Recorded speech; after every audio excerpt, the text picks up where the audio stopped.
So I've just been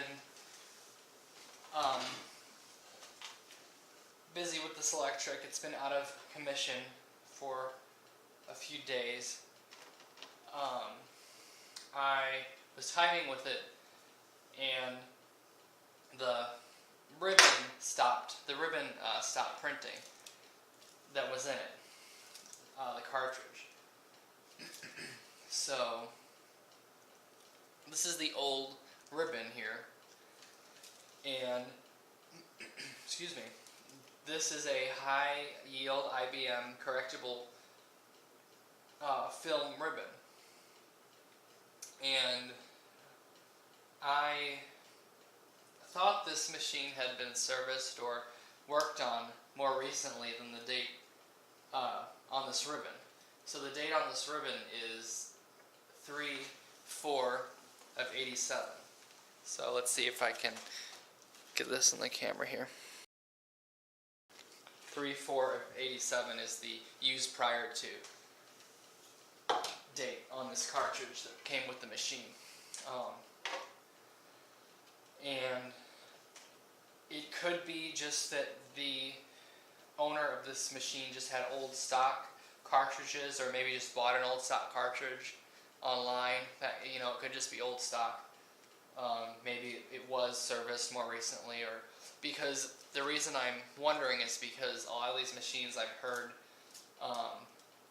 after they sit for a long time, the oil inside it, there's a lubricant, an oil, I guess, lubricant, oil, whatever you would like to call it, but it's in between these in the little metal linkages for these keys.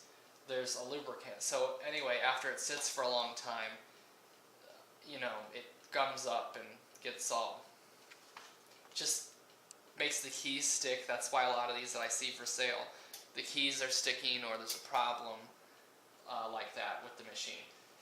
So anyway, I was originally going to film a video on how to replace the ribbon, you know, the steps you need to go through for that, but I decided not to because I just really needed to focus.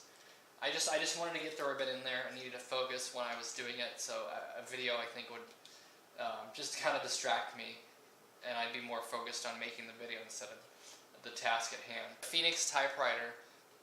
So I looked at his video, and he has several different model numbers listed. There's different brands that work in this machine as well. So there's the IBM standard. There's some other brands that also work. Decided on this GRC, General Ribbon Company cartridge, because it's he mentioned that this was a newer cartridge, that they're still produced. That's what it is. They're still produced and they're higher quality. But I was thinking on eBay, I got this off eBay, and I was thinking that it was a brand new cartridge. But actually, the date on this is 1997. But it is, see, it is a recycled cardboard product, so that's good. And so I guess this is 10 years newer than what was already in there, 1987 to 1997. So that's kind of interesting coincidence there. But so anyway, I thought it was brand new, but it's new old stock. But that's fine, it works. That's all that matters. Okay. This little selector in here that says RS, what you're supposed to do is push that in, and then it's supposed to slide from ribbon position to stencil position, and it changes what mode the machine is in. So it'll stencil.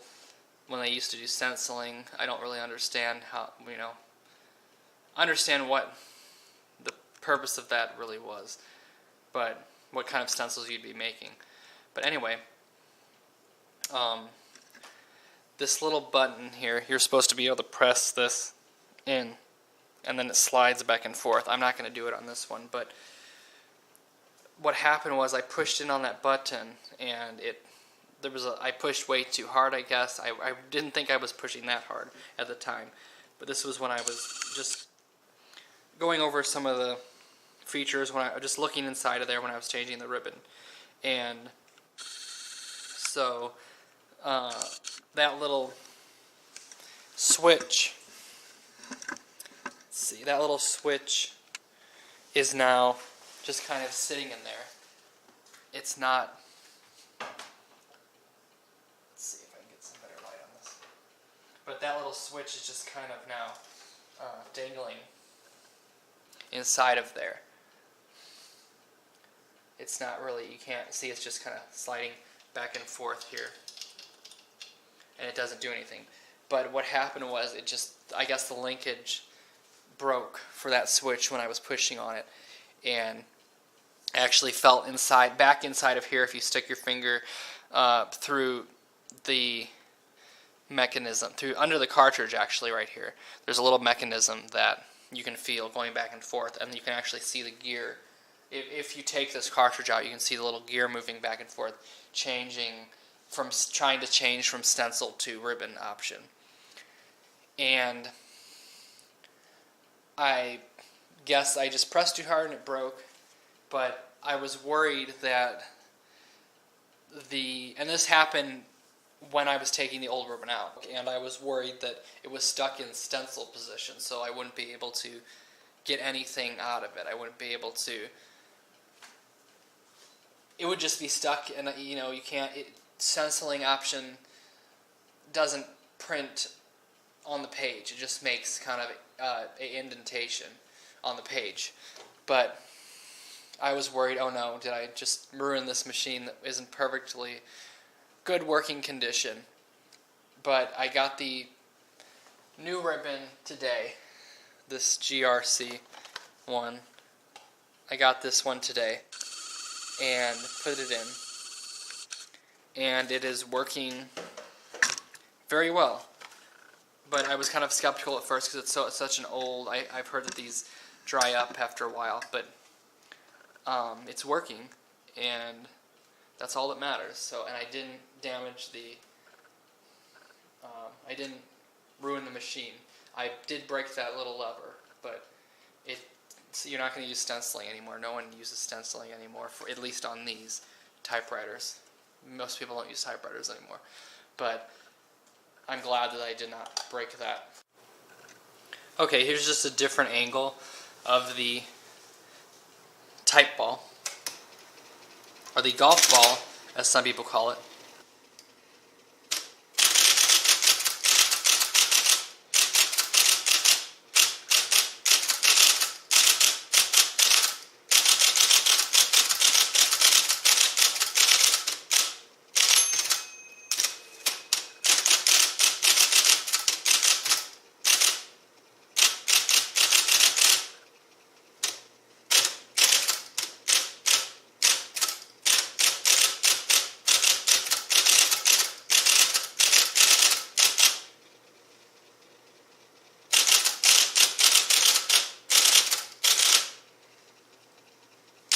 Also, I don't know if I mentioned this, but the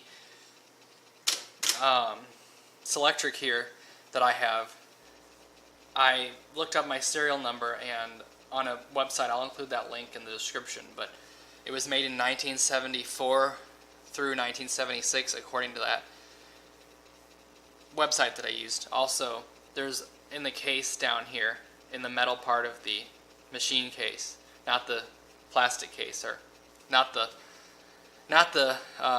colored case, but behind that there's a date. I couldn't quite make it out, but I put it all back together now. But when I was messing with the RS switch, it looked like it said 1976 or 1979, but according to that website in the serial number, it's made in 1974 through 76. So it's a little older than I thought it was. And I'm surprised it's in this good a shape too, as I said before.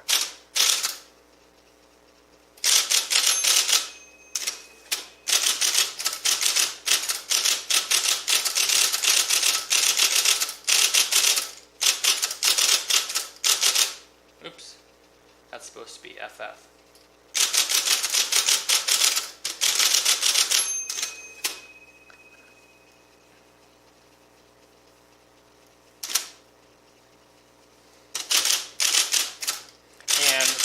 Also, I got this ribbon for $6.95, I believe it was. So it was the cheapest one on eBay at that time.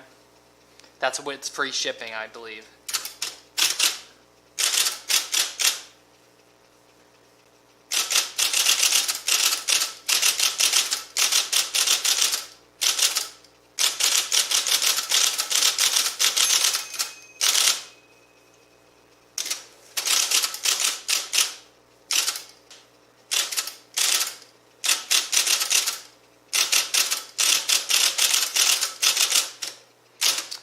And I actually was using my Smith Corona the other day to type, which is actually, let's see if I can do this, actually right here. And I have them right next to each other. But the Smith Corona, I still like it, but once I've used this Selectric, I love the way the Selectric types. What I wanted to talk about with the Smith Corona, the correction cartridge that I bought a while back, and I posted a video about using the correction cartridge and the new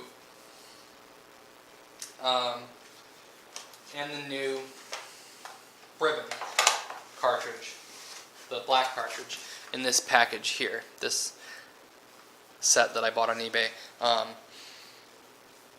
The correction cartridge seemed to be working okay at first, and I used it. I was using it for a while and it was working, but eventually the cartridge just stopped working. I don't know if I was using it correctly. I would press the backspace and then hit the same key of the letter that I needed corrected, and it just stopped working. It was just making a mess. The little plastic piece,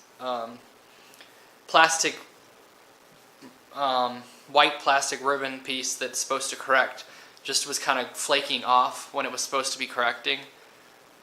I turned up my level there for the imprint, but it still didn't make much of a difference. It just kept making a mess. So I actually returned the correction for a partial refund, but I kept the black ribbon because that one is working fine. The tactile feedback of the IBM is just, I just really enjoy the feel of these keys here. Smith Corona is still good. It's still, it's a good backup. I just stress, just be very, very careful when you're working with these. It's very easy to forget. There's multiple steps you have to do. And like I said, I will post the video that I had that I found from Phoenix Typewriter of how to fix the ribbon and install it, how to install the ribbon.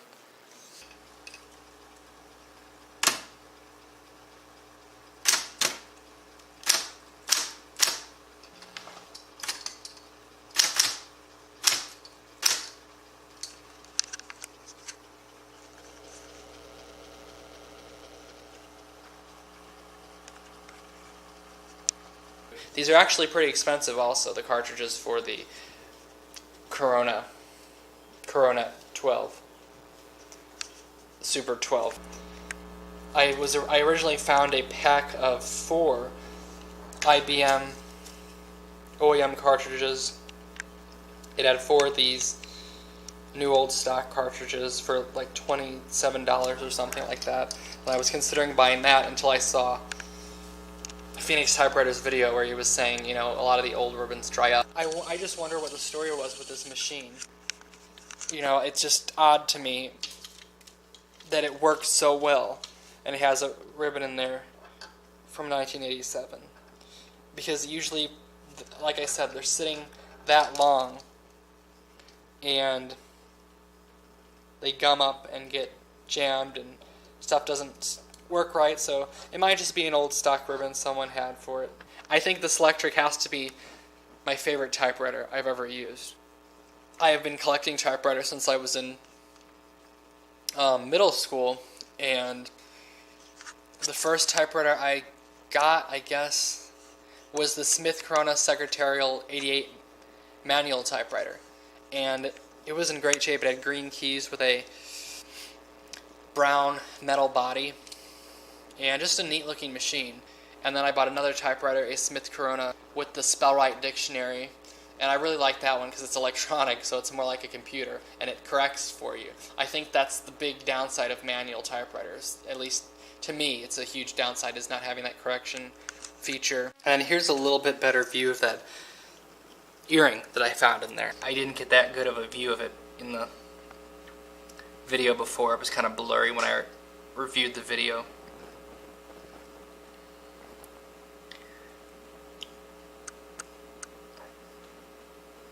Very interesting.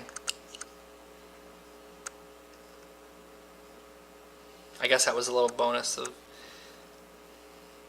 getting this machine. Kind of looks like cheap little souvenir that you would get in the